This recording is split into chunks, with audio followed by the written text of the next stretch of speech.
Hello student, आपका स्वागत है आपके अपने स्टडी चैनल राजवती एकेडमी में। आज हम लोग फिर से चर्चा करते हैं रसायन विज्ञान के अम्ल भस्म और लवण यूनिट 2 पर। इसमें भी 20 क्वेश्चन होंगे, यानी कि प्रत्येक दिन 20 वस्तुनिष्ठ प्रश्नों का आप लोगों को आंसर प्रोवाइड किया जाएगा। और यह जो 20 क्वेश्चंस है यह आपके आने वाले बोर्ड एग्ज़ाम के लिए काफ़ी ज़्यादा महत्वपूर्ण है। इसीलिए हम थ्योरी के साथ साथ ऑब्जेक्टिव क्वेश्चन भी क्या करा रहे हैं। इन 20 क्वेश्चनों में से अत्यधिक जो क्वेश्चंस होते हैं, प्रत्येक सेट में 20 क्वेश्चंस है और सभी क्वेश्चनों को आप लोग क्या कीजिएगा, बारीकी से ध्यान करके एकदम जवाब दीजिएगा। और जो भी गलत हो वो क्या कीजिएगा, कमेंट भी कर दीजिएगा कि सर मेरा यहाँ पे गलत हो गया। फिर वहाँ से आप लोग क्या होइएगा, सेटिस्फाइड होइएगा हमारे आंसर से। ठीक, तो चलते हैं हम लोग अब पहला क्वेश्चन पर। देखिए पहला क्वेश्चन क्या कहता है। पहला क्वेश्चन कह रहा है कि CO2 गैस जल में घुलकर कौन सा अम्ल बनाती है। अब देखिए यह क्या है, CO2 है। ठीक, यह क्या है, CO2 है। यह जल में घुलकर कौन सा अम्ल बनाती है। अब देखिए CO2 गैस जल में घुलकर, तो यह क्या H2O है। अब यह जल में जो घुलकर बनाता है H2CO3, अर्थात इसी को कहते हैं कार्बोनिक अम्ल। कौन सा अम्ल, तो इसी को कहते हैं कार्बोनिक अम्ल, कार्बोनिक एसिड। कौन सा एसिड कहते हैं, कार्बोनिक एसिड कहते हैं। H2CO3 यही बनाता है। देखिए तो यह जो कार्बोनिक अम्ल होता है इसका आंसर हो जाएगा ए। कितना आंसर हो जाएगा ए। यही कार्बोनिक अम्ल का क्या करता है, निर्माण करता है। यह कार्बोनिक अम्ल नहीं बनता है, कार्बोक्सिलिक अम्ल नहीं बनता है और ना तो सल्फ्यूरिक अम्ल बनता है। यानी कि इसका जो आंसर हो जाएगा क्या हो जाएगा, ए आंसर हो जाएगा। देखिए H2O प्लस CO2 H2CO3 यह कार्बोनिक अम्ल बना। ठीक, अब हम लोग चलते हैं अगला क्वेश्चन पर। अगला कह रहा है CaOCl2 यौगिक का प्रचलित नाम क्या है। अब देखिए CaOCl2, अब इसे ही हम लोग क्या कहते हैं, विरंजक चूर्ण। बिल्कुल कहते हैं, क्या कहते हैं, विरंजक चूर्ण कहते हैं। या फिर इंग्लिश में कहिए तो ब्लीचिंग पाउडर। क्या कह दिएगा, ब्लीचिंग पाउडर, यही ना, ब्लीचिंग पाउडर। या फिर आप विरंजक चूर्ण कहिए या फिर क्या कहिए, ब्लीचिंग पाउडर। दोनों आप क्या कह सकते हैं। CaOCl2 का प्रसिद्ध नाम जो होता है वह विरंजक चूर्ण होता है। अर्थात इसका आंसर जो हो जाएगा वह क्या हो जाएगा, आंसर बी हो जाएगा। आंसर कितना होगा, बी। अब हम लोग चलते हैं अगला क्वेश्चन पर। बाकी सभी के बारे में भी चेक कर लीजिए कि कौन क्या है। ठीक, अब देखिए बाकी जितने भी है उन सबों पर हम लोग क्या कर लेते हैं, एक बार नज़र दौड़ा लेते हैं। अब देखिए सोडा, तो सोडा तो दो कोई भी सोडा हो सकता है। या फिर खाने वाला सोडा हो, खाने वाला हो, या फिर धोने वाला हो, या फिर हो सकता है धोने वाला, धोने वाला। दोनों तो सोडा ही है, या तो खाने वाला सोडा या तो धोने वाला सोडा। तो खाने वाला सोडा का सूत्र होता है NaHCO3। क्या होता है, NaHCO3। और धोने वाला सोडा का जो नाम होता है Na2CO3 इंटू 10H2O इंटू क्या हो जाता है, 10H2O। यह धोने वाला सोडा का क्या होता है, सूत्र होता है। अब कह रहा है नमक, इसको सबसे पहले नोट कर लीजिएगा। अब देखिए नमक का सूत्र क्या होता है। ठीक, अब देखिए नमक का सूत्र हम लोग जानते हैं NaCl होता है। नमक का जो सूत्र होता है वह क्या होता है, नमक का NaCl। नमक का जो सूत्र होता है क्या होता है, NaCl होता है। इसे ही हम लोग सिंपल साल्ट या फिर साधारण नमक कहते हैं। क्या कहते हैं, साधारण नमक। इसे सिंपल साल्ट या फिर नॉर्मल साल्ट भी कह सकते हैं, साधारण नमक। अब देखिए बेकिंग सोडा अभी पढ़े थे, खाने वाला सोडा NaCO3। तो सबके बारे में हम लोग क्या करेंगे, जान गए। अब हम लोग चलते हैं अगला प्रश्न पर। अब देखिए अगला प्रश्न क्या कह रहा है कि सिल्वर क्लोराइड का रंग कैसा होता है, AgCl। अब इसका पूछ रहा है कि रंग कैसा होता है, क्या पूछ रहा है, रंग।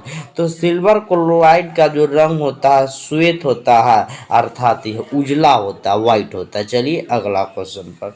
अब कह रहा है नीला थोथा का रासायनिक सूत्र क्या होता है। नीला थोथा को ही इंग्लिश में ब्लू विट्रॉल कहा जाता है, ब्लू विट्रॉल, ब्लू विट्रॉल कहा जाता है। इसी को कहा जाता है नीला थोथा, नीला थोथा या फिर तुतिया। अब देखिए इसका जो सूत्र होता है CuSO4 इंटू 5H2O। यही क्या होता है, सूत्र होता है। देखिए बी आंसर क्या है, बिल्कुल राइट है, CuSO4 इंटू 5H2O। चलिए अब हम लोग अगला क्वेश्चन पर क्या करते चलते हैं। अब देखिए अगला क्वेश्चन क्या है, निम्नलिखित में से कौन एक लवण है। अब देखिए लवण कौन है, तो लवण में हम लोग पढ़े थे NaCl एक लवण होगा, होगा कि ना होगा, Na2SO4 लवण होगा। यानी कि धातु और अम्ल और भस्म आपस में मिलते हैं तो क्या मिलता है, लवण बनता है। अम्ल प्लस भस्म जब मिलते हैं तब लवण का क्या होता है, निर्माण होता है। अब देखिए इसमें से कौन कौन लवण है। अब देखिए कौन कौन लवण है उस सब पर हम लोग क्या कर देखते हैं। अब देख कर HCl नहीं बाबा, HCl एक अम्ल है, NaOH नहीं है, एक तो भस्म है। NH4OH यह भी एक भस्म है। K2SO4 क्या है, लवण है। कहिएगा सर जी K2SO4 थोड़ा बनाइए। अब देखिए KOH से यह एक भस्म है, आप प्लस इसका रासायनिक अभिक्रिया H2SO4 के साथ कराइएगा, ठीक है। तो यह बनाता है K2SO4, आप प्लस बना देता है H2O, यहाँ पे 2 लगा दीजिएगा। तो यही पोटासियम सल्फेट अर्थात यह एक लवण के रूप में क्या हो गया, तैयार हो गया। यह किसके रूप में, लवण के रूप में। तो यहाँ पे K2SO4 क्या है, लवण है। बिल्कुल हम लोग क्या कर गए, समझ गए। तो चलते हैं हम लोग अब अगला क्वेश्चन पर। देखिए अगला क्वेश्चन कह रहा है कि निम्नलिखित में से वही क्वेश्चन रिपीटेड हो गया, चलिए कोई दिक्कत नहीं। साथ में क्या कह रहा है, देखिए साथ में कह रहा है कि सोडियम कार्बोनेट के जलीय घोल में मिथाइल ऑरेंज का घोल मिलाने पर घोल का रंग परिवर्तित हो जाता है। अब देखिए सोडियम कार्बोनेट Na2CO3, इसका AQ मतलब जलीय विलयन है। अब इसके घोल में हमने क्या मिला दिया, इसके मिथाइल ऑरेंज को मिला दिया। किसको, मिथाइल ऑरेंज, मिथाइल ऑरेंज को मिला दिया।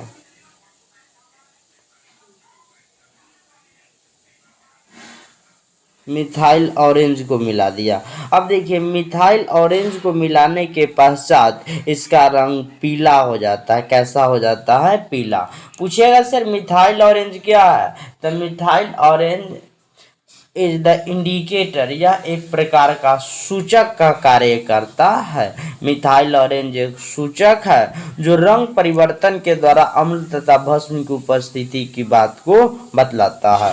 तो जब सोडियम कार्बोनेट में मिथाइल ऑरेंज को डाला जाता है तब यह रंग पीला हो जाता है, घोल का रंग पीला हो जाता है। ए आंसर क्या है, सही है। अब हम लोग चलते हैं अगला क्वेश्चन पर। अब क्या कर रहा है, जब सोडियम हाइड्रोक्साइड जिंक से अभिक्रिया करता है तो कौन सा उत्पाद बनता है। अब देखिए एक पढ़ाए होंगे भस्म के गुण में, ठीक है, किसके गुण में, तो भस्म के गुण में, भस्म के गुण कि भस्म अधातु कुछ अधातु के अभिसात अभिक्रिया करके हाइड्रोजन गैस मुक्त करता है। वह जो धातु है जिंक और केवल एल्युमिनियम है। केवल इन्हीं दोनों धातुओं के साथ वह क्या करता है, हाइड्रोजन गैस मुक्त करता है। अब कहिएगा सर जिंक के साथ करवाइए, तो देखिए Zn है, क्या है, Zn है। अब प्लस NaOH का रहा, NaOH। अब ये जब बनाता है सोडियम जिंकेट बनाता है, ZnNa2 और बना देता है O2, ठीक। अब प्लस जो करता है H2 गैस को क्या करता है, रिलीज करता है। यहाँ पे 2 लगा दीजिएगा। यह जो बन रहा है यह सोडियम जिंकेट बन रहा है। क्या बन रहा है, यह सोडियम जिंकेट। क्या बन रहा है, तो यह सोडियम जिंकेट बन रहा है, अर्थात Na2ZnO2, ठीक है। अब प्लस H2, इसका आंसर क्या हो जाएगा, डी हो जाएगा। लिख लीजिएगा कि कुछ भस्म सेलेक्टेड धातु के साथ अभिक्रिया कर हाइड्रोजन गैस मुक्त करते हैं। कोई पूछता है कि वह धातु कौन होगा, तो वह धातु जिंक होगा या फिर एल्युमिनियम होगा। इसी दोनों के साथ केवल भस्म अभिक्रिया करके हाइड्रोजन गैस मुक्त करता है। और साल्ट यह जो बन रहा है यह सोडियम जिंकेट बना और यह क्या निकला, हाइड्रोजन गैस निकल गया। चलिए समझ गए होइएगा। अब हम लोग अगला क्वेश्चन पर क्या करते चलते हैं। कहता है जल में घुलनशील क्षारक अर्थात भस्म क्या कहलाते हैं, तो जल में घुलनशील जो क्षार होता है वह क्या, जल में घुलनशील भस्म क्षार कहलाते हैं। यानी कि भस्म, जल में घुलनशील भस्म क्षार कहलाते। देखिए जल में घुलनशील भस्म क्षार कहलाते हैं। जल में घुलनशील भस्म, जल में घुलनशील भस्म क्षार कहलाते हैं। क्या कहलाते हैं, क्षार कहलाते हैं। जल में जो घुलनशील भस्म होता है वह क्या कहलाते हैं, क्षार। अर्थात इसका आंसर क्या हो जाएगा, बी आंसर हो जाएगा, ठीक। चलिए अगला क्वेश्चन पर कह रहा है कि कोई अम्ल, कोई विलयन लाल लिटमस पत्र को नीला कर देता है, पीएच मान कितना होगा। अब देखिए लाल लिटमस को क्या कर रहा है, नीला कर रहा है। लाल लिटमस को क्या कर रहा है, नीला कर रहा है, नीला लिटमस में बदल रहा है, नीला लिटमस बदल रहा है।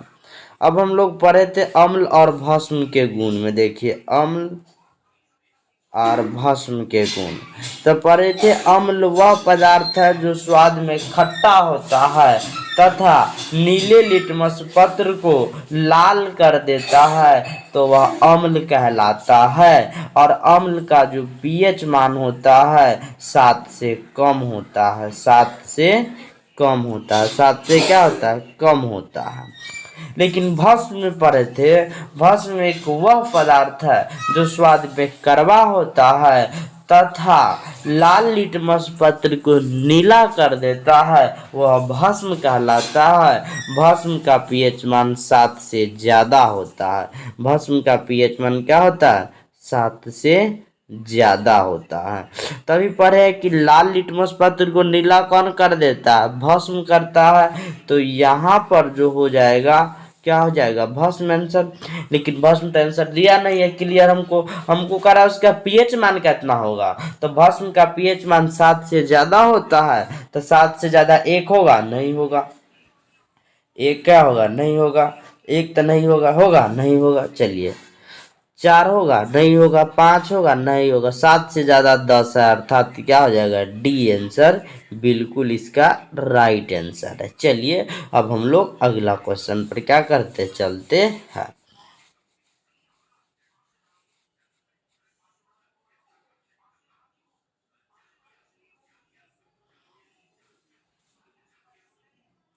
अब देखिए क्या कर रहा है, कोई अंडा, कोई विलयन अंडे के पीसे हुए कवच से अभिक्रिया कर गैस उत्पन्न करता है जो चूने की पानी को दूधिया कर देता है। इस विलयन में क्या रहता है, तो इस विलयन में HCl रहता है। सीधा है HCl रहता है। आंसर क्या हो जाएगा? बी होगा। चलिए अगला क्वेश्चन, जिप्सम एवं प्लास्टर ऑफ पेरिस के बीच जल के अणु का अंतर कितना होता है? अब देखिए जिप्सम का पहले सूत्र देख लीजिए, किसका?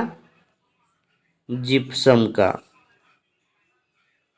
जिप्सम जिप्सम का सूत्र होता है CaSO4 इंटू 2H2O, कितना? 2H2O।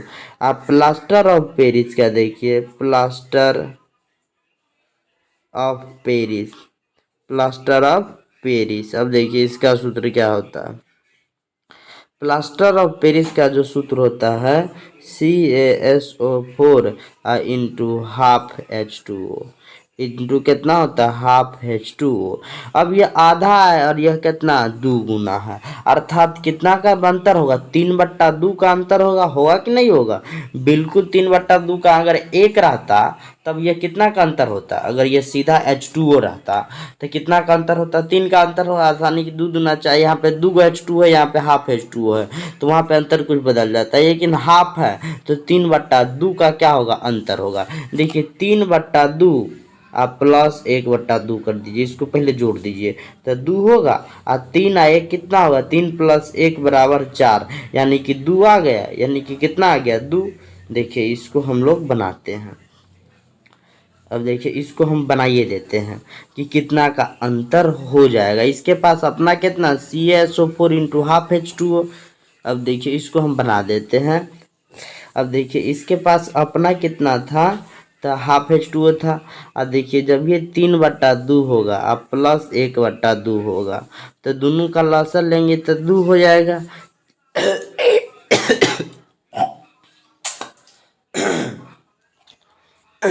अब देखिए 3 अब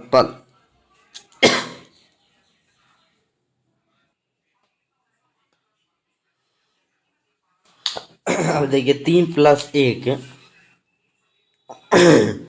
3 + 1 कितना आ गया? तो 4 आ जाएगा। अब देखिए यहाँ पे तो कितना हो जाएगा? 4/2 बराबर कितना आ गया? 2 आ गया, अर्थात ये 2 आ गया। अब देखिए यहाँ पर, अब यहाँ पे देखिए इसको हम छोटा करके दिखा रहे हैं। अब यहाँ पे बिल्कुल आप लोग को क्लियर होता है कहा हुआ कि 2H2O है, और जिप्सम का जो सूत्र होता है वो देख लीजिए। जिप्सम का सूत्र इतना होता है, अब प्लास्टर ऑफ पेरिस का होता है CaSO4 इंटू हाफ H2O। कितना होता है? Half H2O। अब हाफ में हम कितना जोड़े? 3/2, तब तो 2 पूरा है, अर्थात 2H2O। कितना का अंतर होता है? तो यहाँ पे अंतर हो जाता है दोनों के बीच 3/2 का अंतर होता है। इसको क्या कर लीजिएगा? नोट कर लीजिएगा। ठीक, अब चलते हम लोग अगला क्वेश्चन पर। ठीक है, इसको तो नोट कर लिए होइएगा। अब चलते हम लोग अगला क्वेश्चन पर। अब देखिए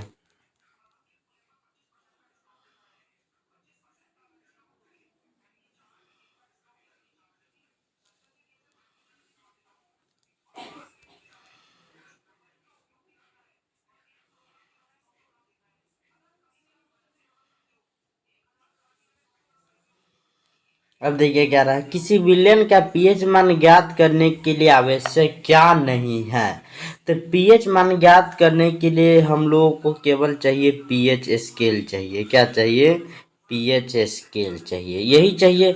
इसके अलावा कुछ चाहिए तो कुछ नहीं चाहिए। न तो लिटमस पत्र चाहिए, चाहिए लिटमस पत्र ना भाई, ना लिटमस पत्र ना चाहिए। पीएच मान ज्ञात करने के लिए पीएच स्केल चाहिए, तो यानी कि लिटमस पेपर की आवश्यकता नहीं होती है। तो इसका आंसर क्या हो जाएगा? बी हो जाएगा। ठीक, चलिए अगला क्वेश्चन पर। अगला कह रहा है कि पीएच पेपर पर 1 बूंद द्रव डाला जाता है। मान लेते हैं यह क्या पेपर है, और इस पर 1 बूंद क्या डाला गया? द्रव डाला गया। पीएच का रंग नीला हो जाता है। अब यह जो पेपर है इसका रंग नीला हो जाता है, और द्रव का नमूना बताइए। अब देखिए नीला रंग हो जाता है। कैसा रंग हो जाता है? तो रंग इसका नीला हो जाता है। अब देखिए नीला रंग जब हो जाता है, ये हरा ले लिए कोई दिक्कत नहीं है। अब जब ये नीला रंग हो जाता है ऑरेंज कलर हो जाता है। देखिए ऑरेंज कलर होगा इसमें। अब देखिए यहाँ पे है, देखिए अब यह जो कलर है यह कैसा हो जाता है, इसका नीला हो जाता है पेपर का, ठीक है, पेपर का रंग नीला हो जाता है। तो बताइए द्रव का नमूना कैसा होगा। अब जो लाल को किस में बदल दे, नीला में बदल दे, लाल लिटमस पत्र को नीला में बदल दे, वह क्या कहलाएगा। तो जो लाल लिटमस पत्र को वह क्या कहलाएगा, भस्म कहलाएगा। क्या कहलाएगा, भस्म। नींबू के रस होगा, नहीं, नींबू के रस अम्लीय होता, हाइड्रोक्लोरिक अम्ल भी अम्लीय होता, इथेनोइक अम्ल भी अम्लीय होता, अर्थात NaHCO3 इसको हम लोग कहते हैं, अम्लीय भस्मिक विलयन। अर्थात यह NaHCO3 हो जाएगा। क्या हो जाएगा, NaHCO3 हो जाएगा, ठीक। NaH क्या हो जाएगा, CO3 हो जाएगा। तो इसका आंसर जो हो जाएगा वह क्या हो जाएगा, सी आंसर होगा। अब क्या कर रहा है कि एक पीएच पेपर पर फिर एक पीएच पेपर ले लिए, इस पर तनु हाइड्रोक्लोरिक अम्ल गिराया जाता है। यहाँ पे देखिए HCl अम्ल क्या कर दे, गिरा दे। अब पीएच का रंग बदलता है, तो अम्ल जो होता है वह क्या कर देता है, नीला लिटमस पत्र को लाल कर देता है, नीला को क्या कर देता है, लाल में बदलता है। तो रंग बदलता है, लाल में बदलता है, कोई दिक्कत है, नहीं दिक्कत है। ए आंसर क्या होगा, राइट आंसर होगा। चलिए अगला क्वेश्चन पर हम लोग चलते हैं। उदासीन विलयन का पीएच मान जांचने के लिए उपयोग किया जाता है, किसका उपयोग, लिटमस पत्र का भी करते हैं, नीला लिटमस पत्र का भी करते हैं, फिनाल्फथेलिन सर्वात्रिक सूचक का क्या करते हैं, यूनिवर्सल जो यूनिवर्सल इंडिकेटर का उपयोग किया जाता है। किसका उपयोग, यूनिवर्सल इंडिकेटर का, जो पूरे विश्व में मान्यता प्राप्त है, अर्थात सभी प्रकार के जो सूचक यूनिवर्सल सूचक का उपयोग। अब देखिए यूनिवर्सल पीएच स्केल क्या है, एक यूनिवर्सल स्केल है। pH scale is the universal scale. It is used in the almost the country. They are suggested by the IUPAC यानी कि international pure applied of the chemistry. IUPAC के द्वारा इसको क्या मिल गया, मान्यता मिल चुका है कि सभी देशों में एक ही प्रकार के स्केलों का क्या होंगे, उपयोग होंगे, पीएच यानी कि यूनिवर्सल इंडिकेटर का क्या किया जाता है, उपयोग किया जाता है। तो इसका आंसर हो जाएगा डी। चलिए अब कह रहा है CO2 क्या है, तो देखिए CO2 एक क्या है, अब इसके बारे में समझिए कि CO2 भाई है क्या। अब देखिए पढ़े थे कि कार्बन क्या होता है, अधातु होता है। कार्बन क्या होता है, अधातु। और अधातु के ऑक्साइड अम्लीय होते, अधातु के जो होते ऑक्साइड, अधातु के जो ऑक्साइड होते हैं वह अम्लीय होते हैं। कैसा होते हैं, अधातु के ऑक्साइड अम्लीय होते हैं। तो यानी कि ए आंसर क्या हो जाएगा, सही हो जाएगा। चलिए अगला क्वेश्चन पर। हमारे शरीर का पीएच मान रहता है, अब इससे पहले वाले सेट में भी था कि हमारे शरीर का पीएच मान 37 डिग्री सेल्सियस और 98.6 डिग्री फ़ारेनहाइट पर यह जो शरीर का तापमान रहता है 7 से लेकर के 7.8 के बीच कार्य करता है। At the 37 degree Celsius the pH of the human body is found to be 7 to 7.8, 7 से लेकर के 7.8 तक क्या करता, कार्य करता है। आंसर कितना हो जाएगा, ए आंसर बिल्कुल राइट है। चलिए अगला क्वेश्चन पर हम लोग क्या करते चलते हैं। अगला क्वेश्चन क्या कर रहा है, NH4Cl यानी कि अमोनियम क्लोराइड NaOH से अभिक्रिया कर क्या देता है। अब देखिए NH4Cl का रासायनिक अभिक्रिया किसके साथ करा दिए, NaOH के साथ करा दिए। तो यही जब यहाँ पे देखिए तो यह NH यह जो बनाता है, यह बना देता है NH जो बनाता है NH3 प्लस NaCl अब प्लस H2O प्लस क्या बना देता है H2O ओ बना देता है। अर्थात देखिए NaCl बना, NH3 बना और क्या बन गया, और H2O बन गया। अब यह एक भस्म है, भस्म है। अमोनियम क्लोराइड एक प्रकार का उभयधर्मी ऑक्साइड है। यह अम्ल और भस्म दोनों की तरह व्यवहार करता है। तो यहाँ पे सोडियम क्लोराइड लवण के रूप में, NH3 क्या हो गया, गैस निकल जाता है। चलते अब हम लोग अगला क्वेश्चन पर। ठीक, तो इतना ही तक आज हम लोग का क्या रहा, क्लास रहा। इसमें लगभग सभी क्वेश्चन क्या हो गए, पूरे हो गए। तो चलिए आज की क्लास में हम लोग इतना ही तक पढ़ेंगे, और जो भी अगर आप लोग को समझ में ना आया हो वह क्या कीजिएगा, ज़रूर कमेंट कीजिएगा। तो आज के लिए हम लोग इतना ही, फिर मिलेंगे अगले वीडियो में।